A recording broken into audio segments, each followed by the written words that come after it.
د مردۍ لاره په سرو وینو تېرېږي د مردانو مردي څه ده شي د ماشوموالي زه یو کام دوسته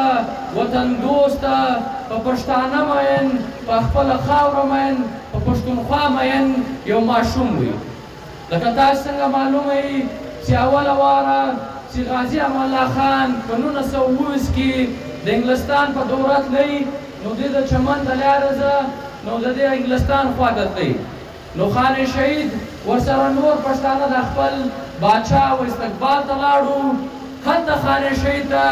دا احساس وسوی چې زموږ دا کام غلام دی پسمانده دی محرومه ساتل سوی دی او په بله خوا باندې دا جابر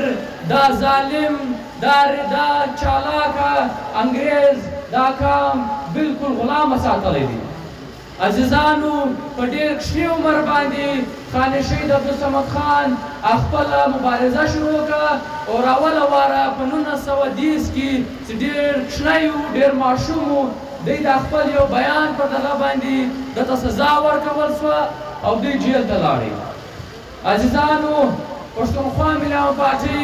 همیشه د یووالي خبره کوي د محکومو قومونو خبره کوي د لر او بر افغان خبره کوي د خپل په خاوره باندې د خپل اختیار خبره کوي په خپلو خلکو باندې په خپل اختیار خبره کوي دا ټوله شان د خان شهید عبدالصمد خان زه موږ ته په میراث کې راپاتې سوي دي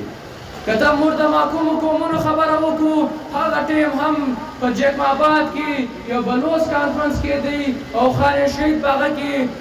دغه وکړي شرکت وکړي او د دې مشري یې وکړه او دا تر ننه ورځې پورې چې هر ځای د محکومو قومونو خبره وشي نو پښتونخوا ملي پارټۍ او د دې رهبري په صف اول کې پیدا کېږي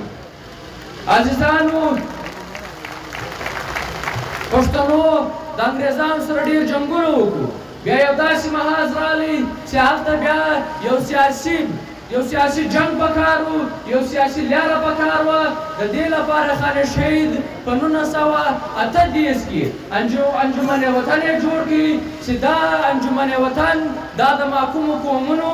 دا د هر څه ځای بالاتره وله دا د مذهبه ځای دا د زیو خیلۍ ځای دا د نسل پرستۍ ځای دا د رنګ ځای دا هره څه ځای بالاتره دا د پښتون افغان وطن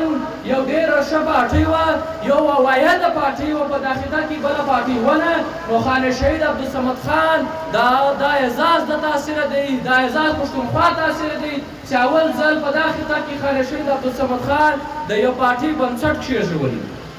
عزیزانو د هغه چې که د انګریز استعمار خلاف هر تحریک راغلی دی که هغه د کویټ انډیا موومنټ وي که هغه نور داسې تحریکونه وي په هغه کې خان شهید خپله برخه ورکړې ده که هغه سیاسي که هغه صحافتي که هغه د لیکوال په دغه یې توګې نو خان شهید خپل برخه بلکل په مړانه باندې پر جرأت باندې په دې کې خپل برخه اخیستې ده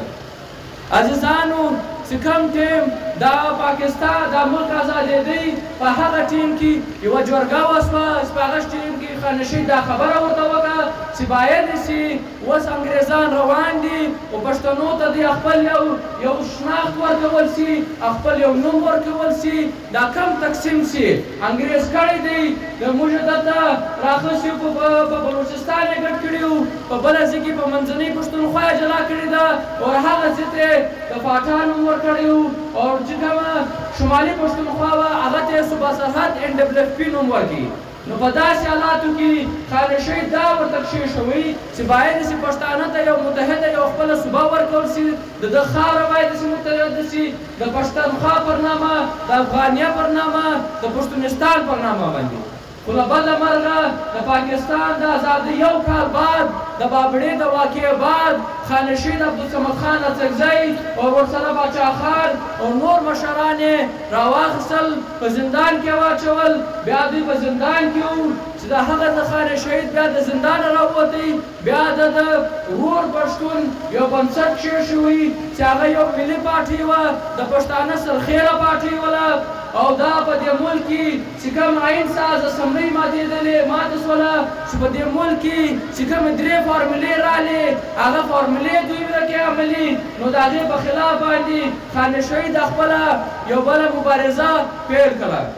عزیزانو بیا چې کم وخت د مظلومو قومونو د محکومو قومونو یو اتحاد جوړ شو د نېشنل عوامي پارټي په بنیاد باندې په هغه ځای کې هم و پښتونخوا ته دا افتخار دی و کارکنان ته دا افتخار دی چې خان شهید عبدالصمد خان اڅکزي د محکومیت پر دغه باندې د مظلومیت پر دغه باندې د دې حمایت وکړي ورکول کېږي موږ سره راګرځي د څه راګرځي هغه د آئین بالادستي وه هغه د پارلیمنټ بالادستي وه هغه د جمهوریت حکمراني وه هغه د ججانو د وکیلانو د جوډیشي چې کومه انډیپنډنس دغه جوډیشي وه د هغې سرپرستي وله هغه دغسې په دې ملک کې د فوجي امریت خلاف مبارزه وله هغه په دې ملک کې د پښتانه د حق خبره وه د پښتون وطن د حق خبره وله خو د دې د پښتونخوا ملي پارټۍ د دې د مشر محمود خان اڅکزی د دې د نور پارټۍ هر کارکون او هر مشر د دې د قتل نه برداره کېږي او بیا تاسو ولیدله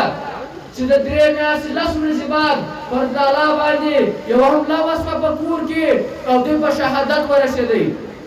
بیا هم ته یې ویناستئ دا ولس دا پارټۍ پر خپل ځای ولاړه ده پر خپل مرام ولاړه ده د خان شهید عبدالصمد خان اڅکزي د 2 کاله 3 کاله پر هغه بیانیې باندې وچه کلکه ولاړه ده او انشاءالله تر قیامته پورې به په ولاړې